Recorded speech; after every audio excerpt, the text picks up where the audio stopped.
Buonasera, e abbassiamo un po' forse, che non vorrei riempirgli le orecchie. È troppo forte? Va bene. Allora, questa sera cominciamo con il corso del 2024 di Storia della Sanità. Il titolo Salus in Aquis, la salute nelle acque. Ha molte interpretazioni questo titolo. Intanto questa sera cominciamo con una prima interpretazione.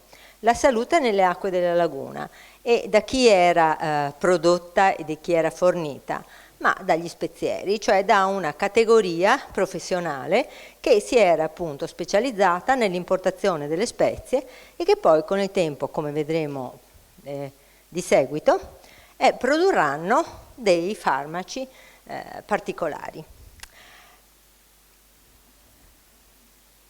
Allora, parto dalla bibliografia. La bibliografia di riferimento, siccome molto spesso alla fine delle lezioni mi chiedete dove potete trovare queste notizie, è in due miei libri, che però sono esauriti tutti e due, quindi si trovano o in biblioteca o comunque adesso sto provvedendo a fare un ebook. Spero che siate abbastanza avvezzi a usare l'ebook, perché ci sono problemi appunto con le case editrici che quando hanno finito un'edizione poi non vogliono poi investire nella seconda edizione, o se no chissà quando la farà.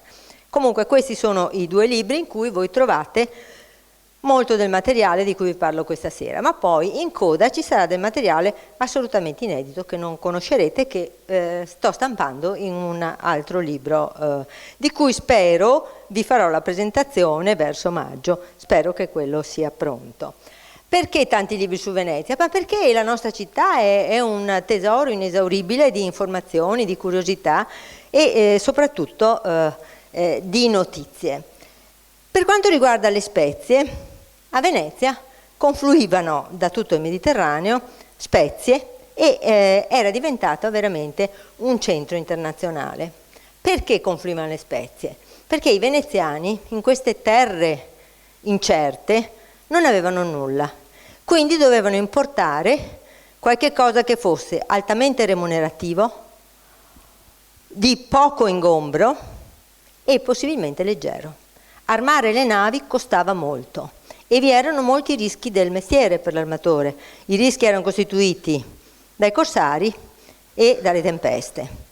Quindi l'investimento nelle spezie, per darvi un'idea, all'inizio del 400, nel 1410, rendeva il 40%. Cioè chi investiva 100 era sicuro che traeva il 40 dalle importazioni delle spezie d'Oriente.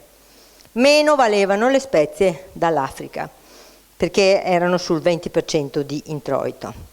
Comunque, questa importazione venne regolata perché sapete bene che i veneziani mercanti volevano sempre avere però un controllo del mercato stesso e della qualità dell'importazione.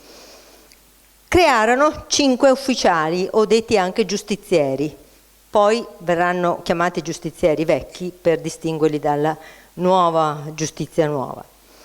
Il problema nel 1173 da affrontarsi era quello sulla qualità delle cose che si vendevano e che entravano appunto nel mercato alimentare. Quindi si doveva essere sicuri della qualità di queste spezie.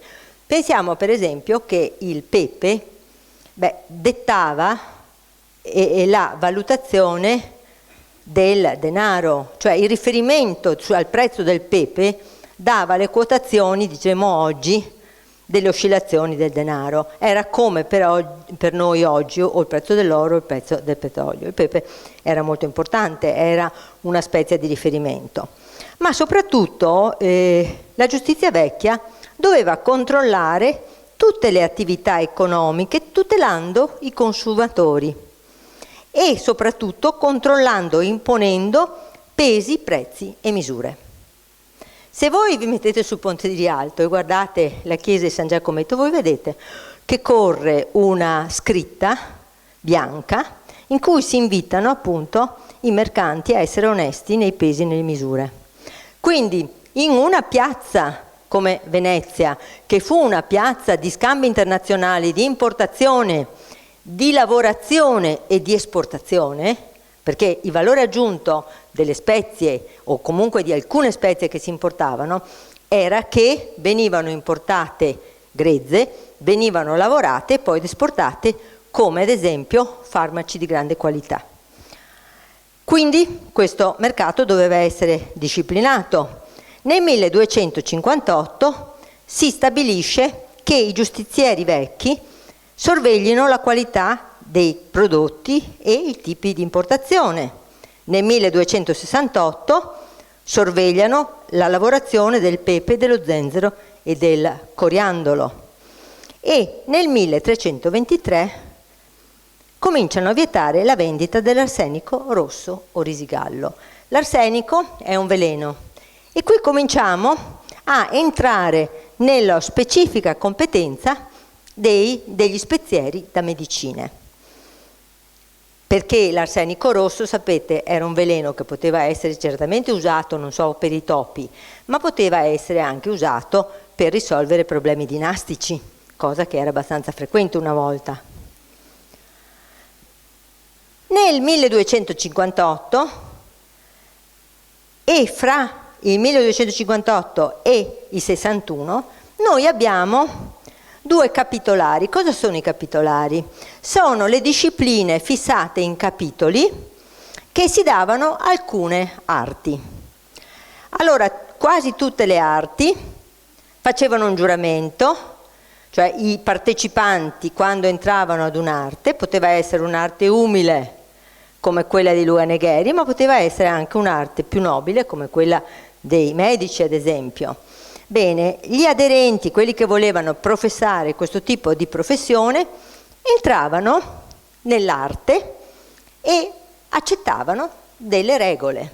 E le regole venivano fissate, disciplinate dai giustizieri vecchi. Erano regole di comportamenti etici, che quindi erano fondamentali per regolamentare tutti i settori produttivi di Venezia. In particolare sono molto importanti questi due capitolari perché sono fra i primi che esistono nell'Occidente e nel mondo. Guardate, 1258-1261. Si cerca di organizzare la disciplina e il codice etico dei medici e degli spezieri. Perché così ravvicinati? Perché uno dei problemi etici di ciascuna delle due professioni è che il medico non si metta d'accordo con lo speziere per fare affari a spese del malato, quindi inventandogli malattie che non ci sono o cercando di fargli assumere medicine per lucrare sulla sua salute, mancanza di salute e così via. Oppure, appunto, lo speziere un po' troppo connivente con qualcuno che ha problemi dinastici gli passa il risigallo o qualche veleno. I nostri spezieri quindi nel 1297 avevano degli obblighi. Il Maggior Consiglio si era reso conto che era importante che le stationes, cioè le farmacie, fossero aperte sia di giorno che di notte e fossero rifornite di farmaci base. Non dimentichiamo che a Venezia c'erano anche dei medici pagati dal Comune di Venezia. Poi addirittura si introduce nel 1325 l'obbligo di ottenere la licenza. Entro 15 giorni tutti gli spezieri dovevano presentarsi ai giustizieri vecchi per chiedere la licenza. Quindi questo è il primo esempio di come si cerchi di controllare e di avere un elenco, diciamo, di tutti coloro che professavano l'arte dello speziere. E si era già avuto contezza che era un'arte che era di primaria importanza rispetto alle altre.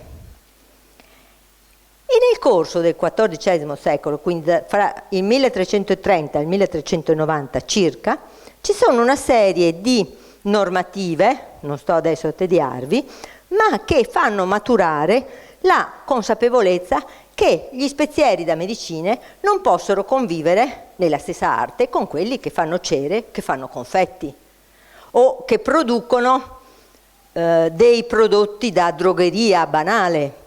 I primi hanno in mano la salute pubblica, i secondi invece forniscono un servizio come un'arte qualsiasi. E finalmente nel 1445 si stabilisce che anche gli apprendisti di bottega si presentino al magistrato. Allora noi vediamo c'è un'escalation di importanza, di interesse per quest'arte, ma c'è anche un aggravio di oneri e di controlli.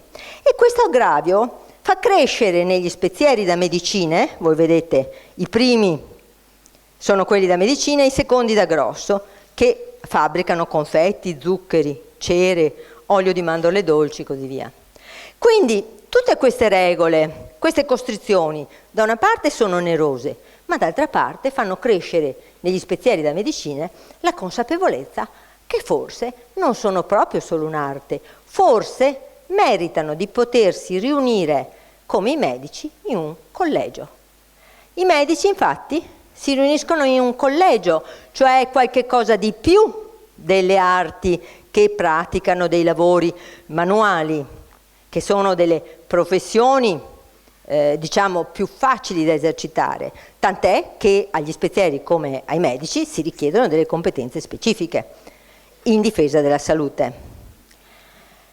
E soprattutto noi abbiamo un caso interessante, perché i nostri medici, i medici che si cimentano con la cura, devono anche conoscere le proprietà delle spezie, delle erbe medicinali, dei semplici. E noi abbiamo un caso molto bello di un medico di Conegliano, Niccolò Roccabonella, che nasce appunto nel 1386 a Conegliano e che ha due figli. Un figlio Ludovico che avvia alla pratica delle import-export, con Zara soprattutto.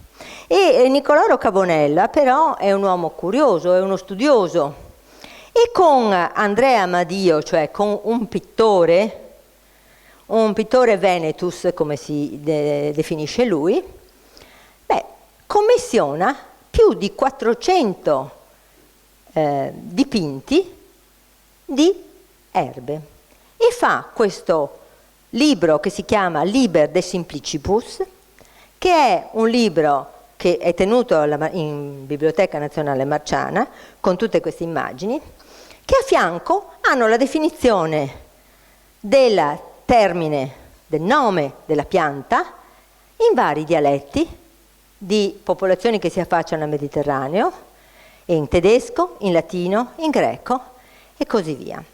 Allora, questo libro ci dà la dimensione dell'interesse medico, ma anche dell'interesse mercantile.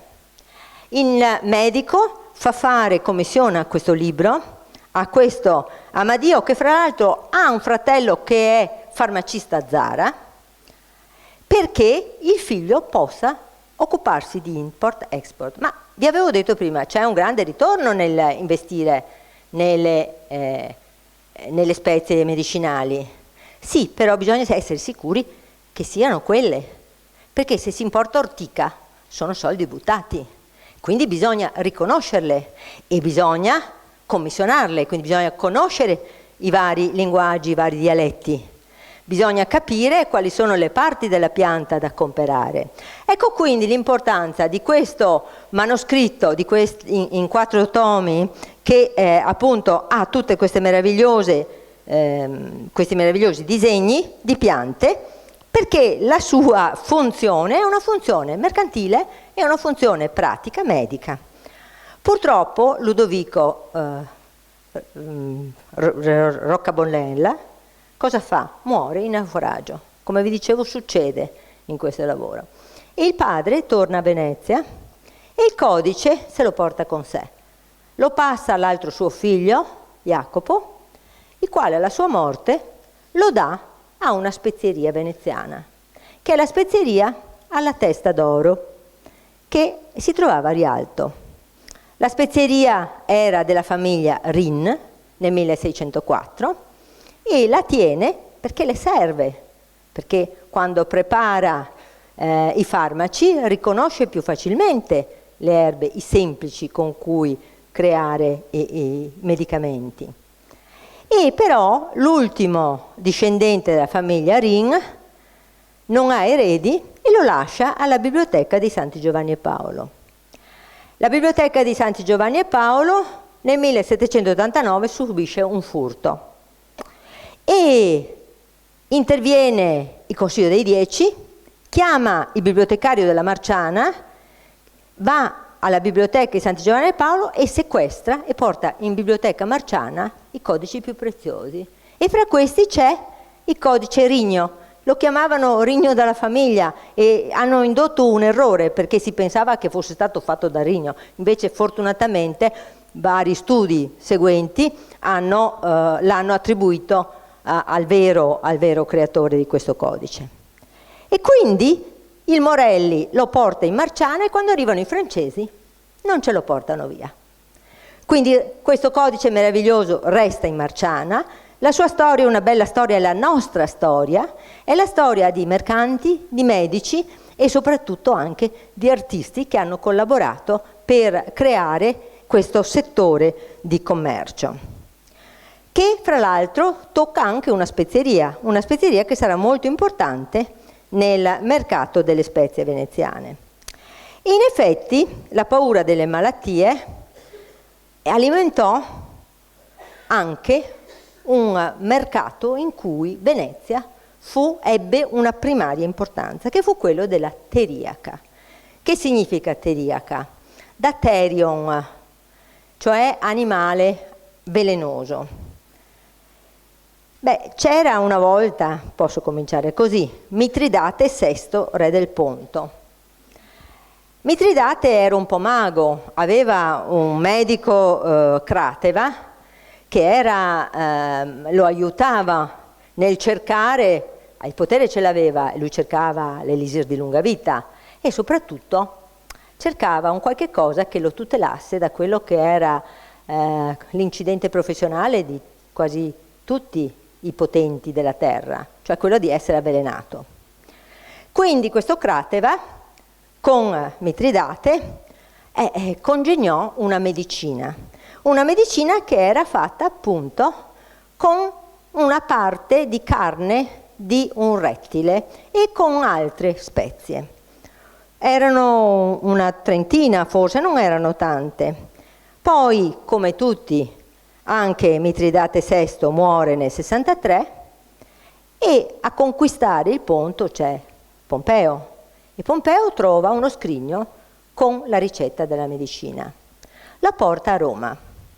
A Roma c'è, un secolo dopo, un medico, Andromaco il Vecchio, il quale si appassiona di questa ricetta e la elabora per un altro potente che aveva paura di essere avvelenato, che era Nerone.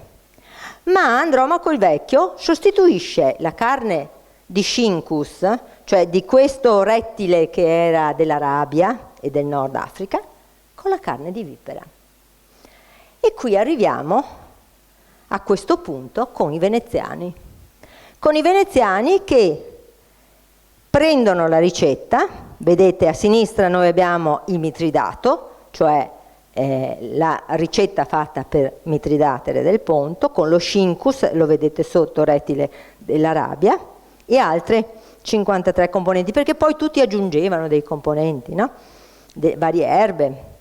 E poi invece abbiamo la teriaca veneziana, che viene presa dalla ricetta di Andromaco il Vecchio, con le vipere, e siccome sui Colli Euganei noi di vipere ne avevamo tante, ecco che cominciano a propagandare la bontà della vipera dei Colli Euganei. E poi portano l'elenco dei componenti addirittura a 70 e oltre. Ma i veneziani non si accontentano solo di propagandare un farmaco e soprattutto i giustizieri vecchi non lasciano che ciascuno sia libero di realizzare come vuole e quindi ordinano che tutti debbano stampare la composizione delle loro teriaca, la teriaca fina veneziana e che ci siano solo delle spezierie che hanno questo permesso di produrla, che si chiameranno spezierie teriacanti. E le spezierie teriacanti ricadevano sotto lo stretto controllo della giustizia vecchia prima e poi del magistrato alla sanità quando verrà istituito nel 1486. Vedete, questi fogli stampati ci dimostrano proprio questo, dell'uso e virtù della teriaca di Andromaco il Vecchio, composta e dispensata per noi, Alessandro e Pietro Giorgio Castelli Speceri, alla Madonna a San Bartolomeo a Venezia. Morelli praticamente sono gli antenati di Morelli. E questa era la spezieria, l'insegna della Madonna, perché la città era una città che brulicava di figure e di insegne. Se uno doveva mandare il servente a comprare un farmaco, doveva dirgli dove andare e doveva dargli un'insegna, non sapevano leggere. Quindi l'insegna delle spezierie erano fondamentali per identificare e per mandare a prendere un determinato prodotto. Qui abbiamo la spezieria del Pellegrino, anche questa è teriacante, è in Campo San Lio. Qui abbiamo la spezieria dello Struzzo, che era al Ponte dei Bareteri. Vedete come sono tutte vicine? Vi ho parlato prima della spezieria alla Testa d'Oro, giù del Ponte di Rialto, ma ce n'erano 70 e poi si arriva fino a 90 di spezierie, ma per forza, era il business dei veneziani. E addirittura quando si arrivava ad agosto, il 24 di agosto, il giorno di San Bartolomeo, si organizzava il Gran Teatro della Teriaca. Che cos'era? Davanti alla Testa d'Oro, quindi davanti al Ponte di Rialto, ma anche davanti ad altre spezierie, per 3 giorni si lavoravano tutti i prodotti, tutti i componenti che venivano esposti per 3 giorni in modo che tutti i mercanti che arrivavano dalla Germania, da tutti i paesi anche del Mediterraneo, potessero spostarsi da una spezieria all'altra e vedere la qualità dei semplici, delle spezie e anche il tipo di lavorazione, perché la lavorazione avveniva quella più clamorosa davanti alla Testa d'Oro, ma anche in alcuni campi, come per esempio in Campo Santo Stefano. Questa è una ricostruzione di come avveniva la lavorazione della teriaca. Vedete a destra c'è la spezieria alla Testa d'Oro, in fondo il Ponte di Rialto. Queste sono 2 ventole pubblicitarie. Avete presente quelle ventole che sono attaccate a un bastone e girando facevano fresco?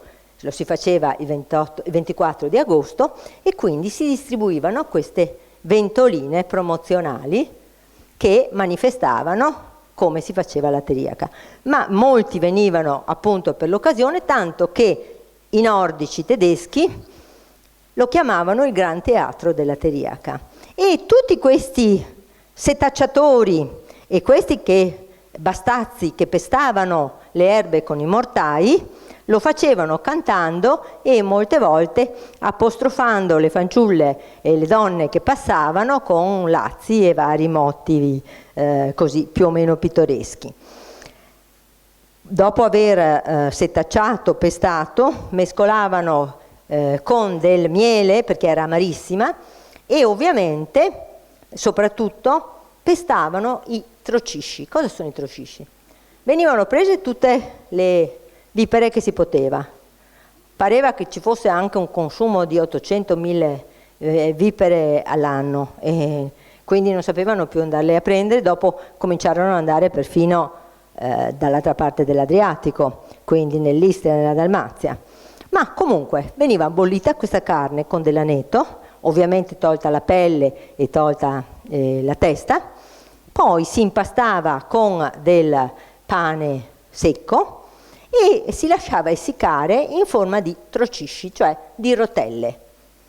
Dovevano essere secche e pronte per il Gran Teatro della Teriaca, perché questa era la componente principale che poi veniva unita agli altri 60-70 componenti. Il tutto veniva impastato con del miele, perché era amarissimo, e però qualche effetto medicinale ce l'aveva, perché vi erano erbe lenitive, ma vi era soprattutto dell'oppio. Quindi l'effetto era legato a questo e ad altre peculiarità di queste erbe. E fino al Novecento venne prodotta e venduta la teriaca. Io l'ho trovata recentemente in una farmacia di Trieste, dove ancora la producono. La nostra farmacia alla Testa d'Oro la produsse fino a metà del Novecento, però in epoca fascista ci fu la legislazione che proibì di vendere oppiacei senza prescrizione. Quindi il fatto che venisse tolta questa componente tolse gran parte dell'effetto. Nonostante ciò, la farmacia alla Testa d'Oro continuò a vendere la teriaca alla Fernet Branca, che continuò fino al 1957 a approvvigionarsi dalla farmacia alla Testa d'Oro di Rialto per metterla e per garantire quell'amarotico del Fernet. Dopodiché sciolse il contratto e utilizzò delle altre erbe. Ecco, queste sono le immagini che ci danno anche dell'abbigliamento variopinto dei pestatori e dei setacciatori. Quindi doveva essere un gran tripudio, una gran festa, perché tutte le spezierie, appunto, teriacanti, che non erano tutte, facevano questo tipo di rito pubblico. Tant'è che se voi andate in campo Santo Stefano, voi trovate ancora sui masegni il segno del luogo in cui si mettevano i mortai, anzi il reggimortaio, no? Che erano dei segni eventualmente che erano più evidenziati in passato, poi con le intemperie e lo scalpicio della gente che ci cammina sopra sono quasi spariti. Nel 1486, vi dicevo, l'istituzione del magistrato alla sanità, che avrà sede nei pubblici granai, l'edificio è stato distrutto in epoca napoleonica nel 1806 e fu uno dei più conosciuti del mondo, perché il magistrato alla sanità diede le direttive per le contumacie, segnalò le pestilenze, fu l'osservatorio internazionale delle epidemie e diramò informazioni a tutto il mondo, anche ai nemici. E il magistrato alla sanità fu strategico anche proprio per le spezierie, perché dovette misurarsi con il potere dei giustizieri vecchi e lentamente riuscì ad avere riconosciuto anche il potere del controllo sui farmaci e quindi sui medici. E quindi nel 1547, ad esempio, si impose a tutti gli spezieri di superare un esame. Non si trattava più di avere una licenza, di andare a dire io faccio lo speziere, no, doveva fare un esame davanti al protomedico del magistrato. E poi nel 1565 finalmente gli spezieri si presentano al magistrato, al Senato. Abbiamo tutti questi obblighi, abbiamo in mano la salute della popolazione, abbiamo in mano la qualità dell'esportazione dei medicinali, teriaca in primis, ma ci volete riconoscere di poterci costituire, organizzare in un collegio come i medici? E in effetti il Senato riconosce loro questo potere di organizzarsi non più come arte, quindi di staccarsi dai fabbricatori di confetti in maniera definitiva e di costituirsi in collegio. Ma abbiamo visto fino ad ora il controllo della lavorazione, il controllo perfino di chi andava a fare pratica nelle spezierie, che doveva essere segnalato al magistrato alla sanità. Ma come poi gli spezieri potevano essere garantiti dalla concorrenza sleale? Beh, il magistrato alla sanità dal 1563 ottiene anche il controllo dei salimbanchi, cioè dei ciarlatani, di coloro che vanno in piazza. E Piazza San Marco è una delle piazze più richieste del mondo, Perché in piazza San Marco si riuniscono, questa è un'immagine del Franco, della piazzetta del Molo, verso il Molo, se a sinistra voi vedete c'è il campanile, e questa è un particolare di alcuni commedianti della commedia dell'arte, i quali stanno proponendo della teriaca e fanno anche una dimostrazione pratica. Vedete, uno ha in mano una vipera e poi ha in mano, sull'altra mano, una specie di vasetto. La dimostrazione qual era? Di prendere la vipera viva, di metterci la testa dentro al vasetto, di farla morire soffocata e poi dire: ecco, avete visto che questo fa morire la vipera, quindi è il contravveleno per eccellenza e caccerà dai vostri corpi qualsiasi tipo di veleno, di malattia perniciosa. Interessante vedere anche quest'altro commediante della commedia dell'arte che sta suonando, vestito da donna, perché appunto non potevano le donne andare così in piazza a promuovere i prodotti. Questa invece è un'immagine di 2 secoli dopo, sempre di salimbanco, perché salivano nei banchi, e quella a sinistra è interessante perché esibisce il permesso del magistrato alla sanità. E qui dobbiamo fare una riflessione. I salimbanchi tante volte erano dei medici laureati. Erano delle persone che avevano studiato, non solo, ma che passavano da una piazza all'altra, da una città all'altra. Quindi avevano contezza dei vari farmaci e volevano comunicare al popolo con un linguaggio diverso da quello dei professori universitari. Quindi erano 2 livelli di comunicazione diversi che il magistrato della sanità non condanna a priori, ma anzi stabilisce dal 1563 che vadano all'ufficio di sanità, propongano all'esame del protomedico e di una commissione costituita anche da spezieri veneziani i loro rimedi, le loro ricette. Alcune non ci stanno, dicono no, ce le copiate, e allora però il magistrato, non dimentichiamo che Venezia ha inventato per prima il brevetto nella storia.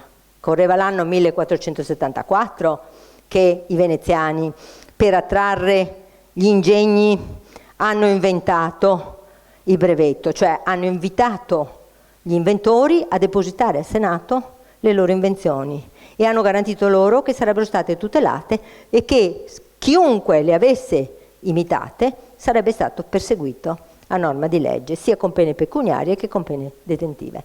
Dal 1474 il Senato ha ricevuto il deposito di migliaia di brevetti e quindi anche nei confronti degli spezieri e di chi faceva i farmaci ha questo tipo di apertura. Voi ci presentate la ricetta, noi la esaminiamo e vediamo quel permesso, vedete che sta esibendo quel salimbanco, che è un permesso che ha il Leone di San Marco, quindi è il permesso di poter promuovere i suoi farmaci. L'altro appunto è un altro banditore e questa è la piazza San Marco con alcuni di questi banditori che popolavano appunto il Molo e che era un luogo in cui confluivano anche persone di un certo livello e di una certa qualità. Nel Cinquecento per esempio ci fu un tale salimbanco che era anche medico, che era Coppa, che fu molto ammirato dall'Aretino perché promuoveva con versi anche di un certo livello i suoi prodotti. Le insegne, vi dico, dovevano essere approvate perché evidentemente gli spezieri erano tanti, addirittura nel 1773 erano 90.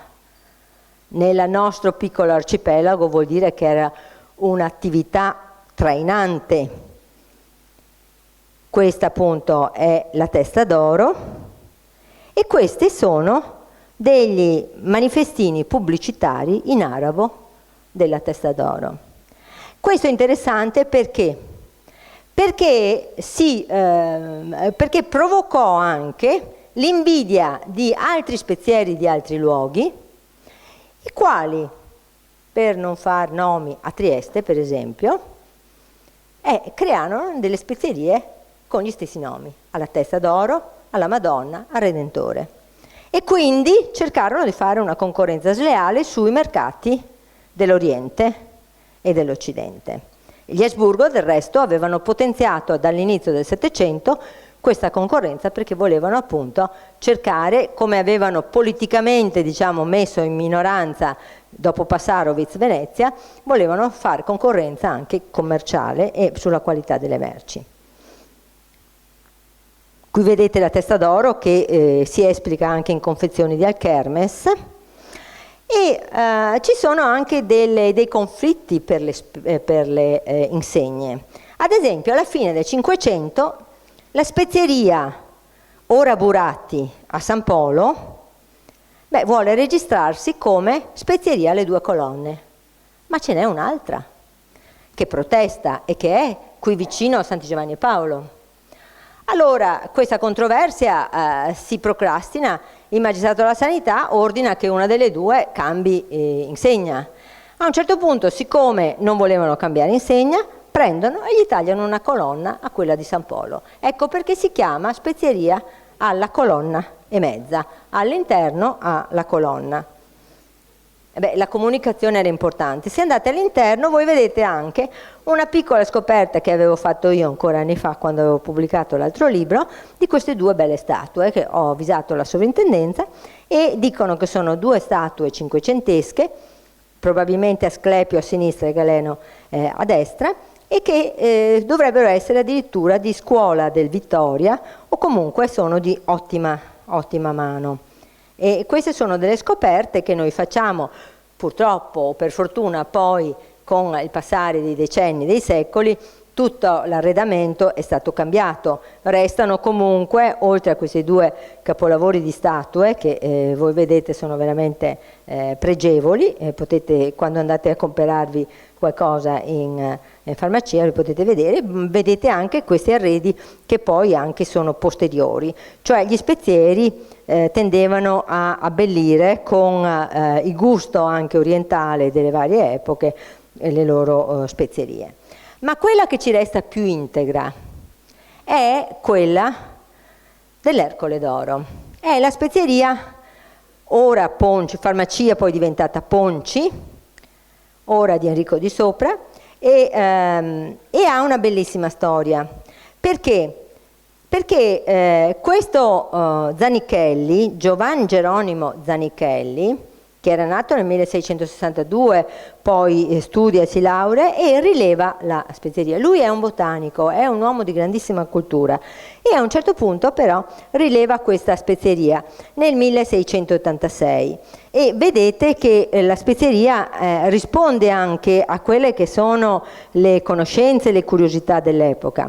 Ma lo Zanichelli, fra le 1000 sue conoscenze, conosce il Piovan de Santa Fosca, il quale ha un problema grossissimo, è stitico. E quindi è portato a cercare rimedio a questo male che probabilmente era condiviso da molti altri. Era condiviso per esempio da Lancisi, da molti pazienti del Morgagni, e quindi lui riesce a creare queste pillole che chiamerà pillole di Santa Fosca o del Piovan. Non le chiama, non mette il nome del Piovan per diritto alla privacy, ovviamente, e sono delle pillole che hanno un ottimo effetto. Nella spezieria noi possiamo vedere negli arredi, questa è fra delle figure femminili molto eleganti, tutte dorate, noi possiamo vedere le varie fasi della lavorazione che viene richiesta e dei saperi che vengono richiesti al farmacista. Allora c'è prima questa ovviamente dello studio, sono all'apice di queste lunette spezzate, quindi c'è lo studio, poi c'è la lavorazione delle erbe con il mortaio, con la triturazione, e poi infine c'è la fase della distillazione con gli alambicchi. E queste sono le tre fasi dell'officina medicinale, no? Che sono qui rappresentate. E poi c'è l'Ercole d'Oro, che è l'esempio della bellezza e della salute. Ma la storia dello Zanichelli continua perché nel 1701 chiede che le sue pillole abbiano il privilegio dell'esclusiva. Perché siccome fanno effetto Siccome Morgagni gliele chiede, gliele compra per il Lancisi, ormai ne parla tutta Italia, e beh, gliele imitano. E allora fa riferimento a quella legge sulla tutela del brevetto del 1474 e il magistrato alla sanità gli concede l'esclusiva. Le pillole sono a base di aloe, scammonea e cassia fistula e quindi riesce a produrle. Ma quando lui muore nel 1729, il figlio Giacomo, Giovan Giacomo Zanichelli, che fra l'altro pubblica anche le sue ricerche su tutte le erbe della laguna veneta, chiede ancora l'esclusiva. Non solo, ma ci sono ben 9 spezierie, fra cui quella della Madonna, quella della testa d'oro, insomma ce ne sono 9 che vengono anche multate perché gli avevano copiato il farmaco. Quindi nel 1729 ancora il magistrato della sanità e il Senato gli riconoscono questa specialità e anzi non solo multano e redarguiscono le 9 spezierie che le avevano imitato il farmaco, ma anche minacciano in caso di recidiva 3 mesi di carcere e l'espulsione dal catalogo degli spezieri. Quindi diciamo che l'intervento del magistrato alla sanità era importante. Ecco, voi vedete, questa era l'officina medicinale, cioè questa veramente è la spezieria e accanto c'era l'officina medicinale, dove adesso c'è la farmacia moderna. Ecco, in quella zona c'era la officina medicinale. In questa zona invece vedete che si lavoravano i farmaci più immediati di semplice lavorazione, come dimostra quel bastazzo con il pestello e il mortaio. Questi sono i bel vasellame e questa è l'ercole d'oro che dà il nome alla spezieria. Ce n'era un'altra, Aido San Marchi, che era Sant'Agostino, un'altra storia veneziana. Bellissima spezieria, bellissimi arredi, ma all'inizio del Novecento, 1909, la vedova del farmacista vuole venderla e c'è un acquirente straniero che se la vuole portare via. Fortunatamente la sovrintendenza gli fa tanti di quei problemi che questo lo dona al Museo Correr e oggi noi possiamo vederla a Carezzonico.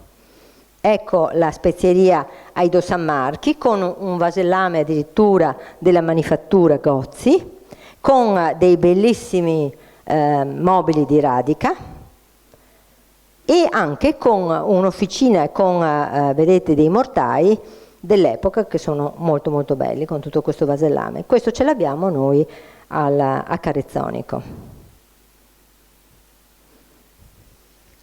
La spezieria all'insegna del Redentore in Calle Larga San Marco, anche questa miracolosamente riusciamo a vederla abbastanza bene. L'insegna del Redentore è dentro alla spezieria che si trova in Calle Larga e adesso è stata trasformata in negozio di vetri artistici, che fortunatamente non ha cambiato molto. E se entriamo, noi vediamo Mitridato e Teriaca, proprio su 2 file di scaffali diversi e contrapposti. Perché? Perché appunto sotto a queste 2 insegne cominciavano a snodarsi tutti i vasi trasparenti, qui ovviamente sono stati tolti per lasciar posto alla mostra dei vetri, ma nella parte superiore noi abbiamo ancora i vasi originari e possiamo immaginare come era organizzato quando nei giorni del Gran Teatro della Teriaca e anche negli altri giorni c'erano tutti i semplici e tutte le piante medicinali che erano esposte, visibili al pubblico. E sotto quelle 2 inserzioni Teriaca e Mitritato c'erano appunto i composti che stavano lì per mesi e poi venivano venduti dopo almeno 6 mesi. Alcuni dicevano che dovevano essere venduti dopo vari anni. Vedete le insegne del Redentore, vedete gli addobbi, ma soprattutto interessante questi 2 divanetti. Perché? Perché nel 700, fine 600 e inizi 700, le spezierie cominciano a diventare un luogo di ritrovo di intellettuali.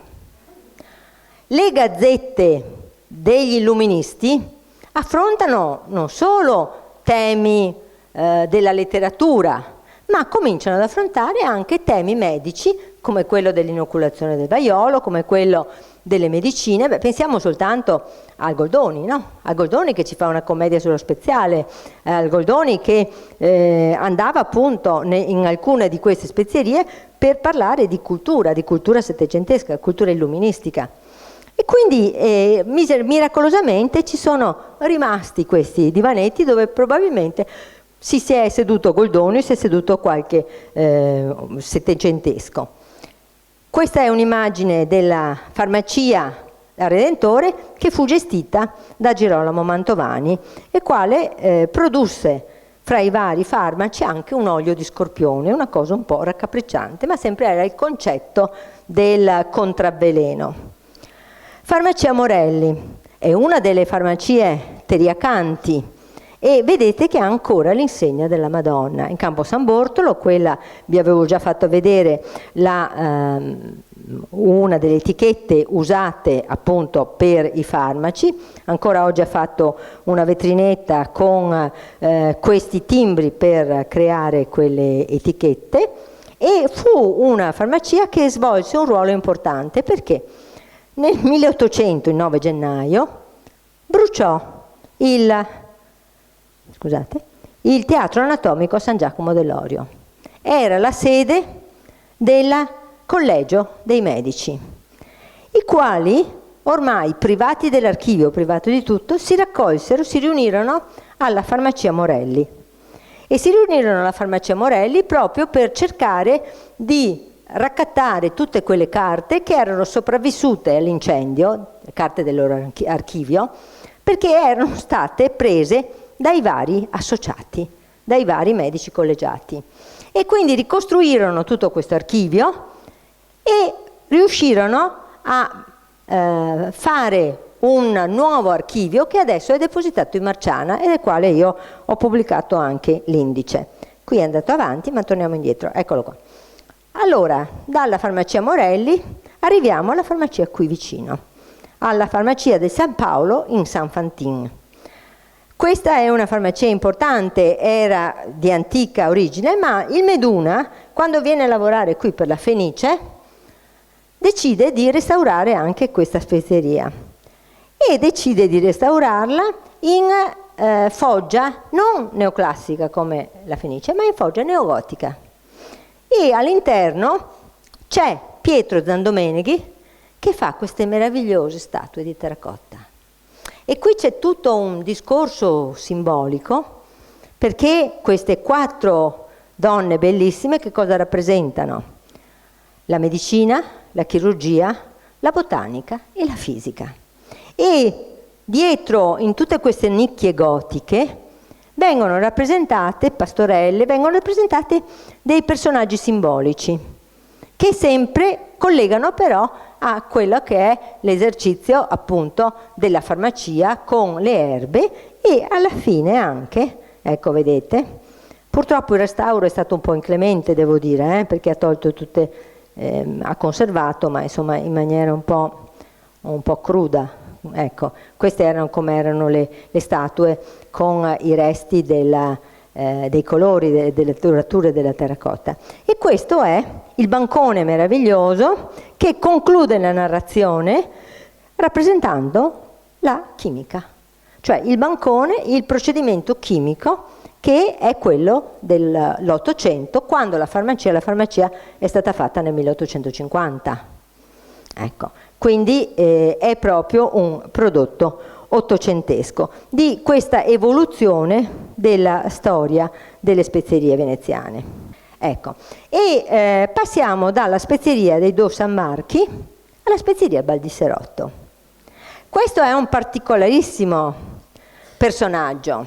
Il padre Bernardo aveva partecipato ai motti rivoluzionari del 48 e l'avevano addirittura rinchiuso a Josefstadt. Era stato deportato, gli avevano tolto tutto, poi quando invece ritorna gli restituiscono la farmacia, giusto in tempo perché nel 1891 prenda la farmacia il giovane Giovanni che si è appena laureato. Personaggio strano, molto divertente, molto intelligente col genio degli affari. Pensate che questo rileva la spezieria al basilisco, questa che è appunto in via Garibaldi. Ma in men che non si dica, prende la farmacia all'Europa a San Giovanni in Bragora, la farmacia Edo San Marchi, quella i cui eredi erano stati venduti, e poi prende anche, anzi prende la farmacia dell'Orsa in campo Santa Maria Formosa e crea un grande laboratorio chimico-farmaceutico in cui fa le analisi gratuite per i poveri e a pagamento per i ricchi, però con precedenza ai ricchi a pagamento, lo scrive anche. E poi fa anche tutte le analisi sulla qualità dei cibi. Poi prenderà altre 2 farmacie sotto di lui, quindi vedete al Basilisco, l'Europa, l'Orsa e San Marchi, Santa Maria Formosa, sempre aperta, questa dell'Orsa era sempre aperta, e poi prenderà anche le 2 farmacie del Lido di Malamocco. Quindi crea un impero. E questo personaggio che ha questo genio degli affari ha anche un genio comunicativo. Allora prepara dei bugiardini, come li chiameremo oggi, con l'odio per i calli per esempio. Descrive, agisce prontamente distruggendo la radice del callo senza recar dolore né molestia. Viene applicato con apposito pennellino sopra il callo. È da preferirsi a tutti gli altri callifughi per le sue qualità e anche per il suo mite prezzo. Al flacone 0,75. Ma non si limita a questo.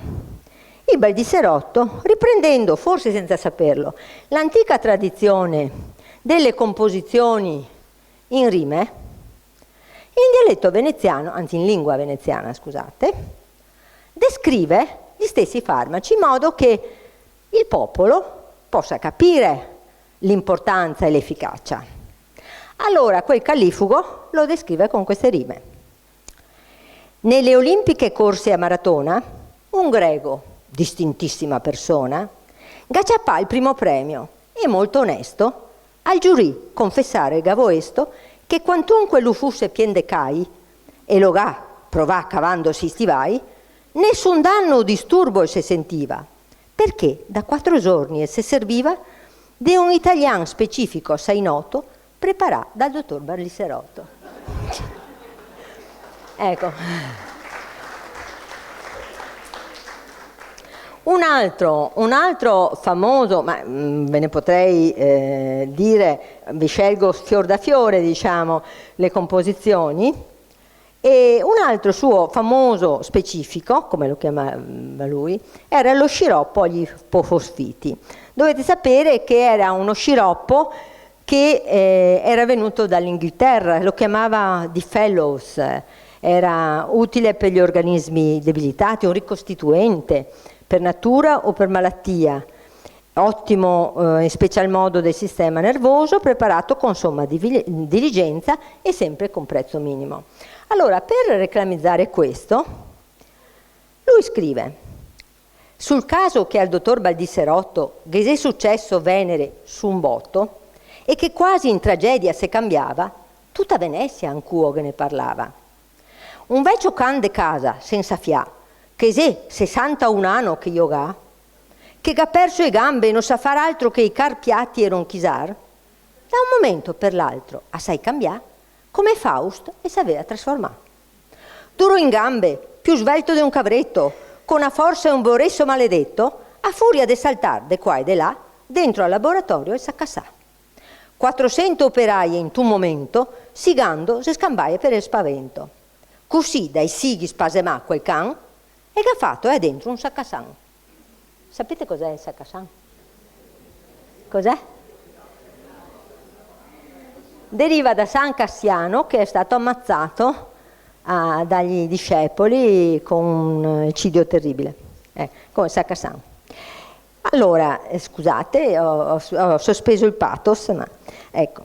E ha fatto là dentro un Saccasan. Fiaschi, bottiglie, scatole, bossoni, vasi, scartossi, rodoi, cassoni, monti de preparati dei più vari, barili de emulsione e macchinari, articoli de gomma e de teraglia, e ha ridotto un campo de battaglia. Andar contro quel can, così infurià, Nissun da sé non savaria riscià. E assandole saltar, codio gapiasso, e se ga cuccià dentro a un tinasso. A 20.000 lire valutase sta il danno che il ga portà. Miserie a paragon dei capitali. E poi ga paga i generali. Ma avendo appunto le assicurazioni, assunto de quel caso informazione, e gavo esto, prima de pagar, far quel can da psichiatri esaminar.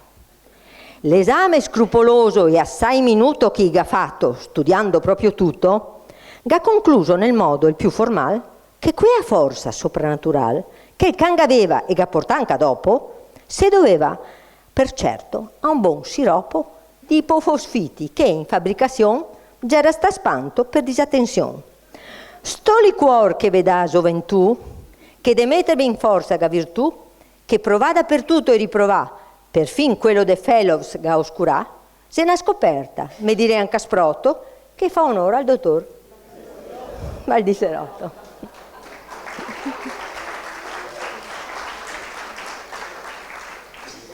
Ecco, vedete qui addirittura rilevante sconto ai signori farmacisti, però davanti a un colossus del genere, che stava prendendo con tutte le armi, sia quelle della poesia che quelle anche della promozione del basso prezzo, il mercato veneziano. Eravamo negli anni del ventennio sui 175.000 abitanti, quindi c'era un bacino d'utenza importante. Che cosa possono fare gli altri? Beh, la farmacia Ponzi cerca di difendersi.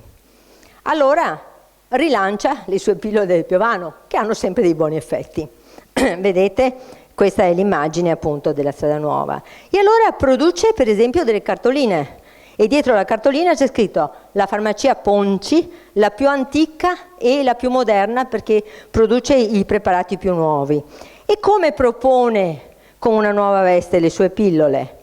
Crea una specie di scatoletta e dentro ci mette le immagini di Venezia, cioè mira a quello che è il mercato turistico. Del resto, se noi pensiamo, l'ubicazione della farmacia è lungo la Strada Nuova.